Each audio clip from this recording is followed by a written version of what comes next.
नमस्कार मित्रमैत्रिणींनो, हे पहा आज त्रिशूल फुरक्या मारत आहे. हा नवीनच प्रयोग आम्हाला पाहून खूप गंमत वाटली.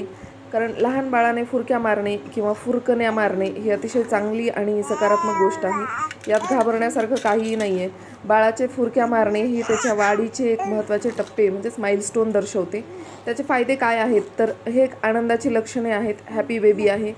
बाळ जेव्हा फुरक्या मारतं तेव्हा ते स्वतःशीच खेळत असतं. याचा अर्थ बाळ आनंदी आहे आणि आपल्या शरीरासोबत ओठ आणि जिभेसोबत प्रयोग करत आहे. ही त्याची बोलण्याची तयारी आहे. बाळ बोलण्यापूर्वी आपले ओठ, जीभ आणि गालाचे स्नायू तयार करत असतं. फुरक्या मारल्यामुळे या स्नायूंचा व्यायाम होतो, ज्यामुळे भविष्यात त्याला शब्द स्पष्ट बोलण्यास मदत होते. स्वतःच्या आवाजाची ओळख होते. बाळ जेव्हा ब्र फुर्र असा आवाज करते तेव्हा त्याला जाणवते की आपणही काहीतरी आवाज काढू शकतो. हा त्याच्यासाठी एक प्रकारचा शोध असतो आणि दात येण्याचे संकेत पण असतात. अनेकदा बाळ फुरक्या मारतं याचं कारण त्याच्या हिरड्या शिवशिवत असतात, म्हणजेच लाळ जास्त सुटल्यामुळं बाळ ती बाहेर फेकतं, जे की आरोग्यासाठी नैसर्गिक आहे.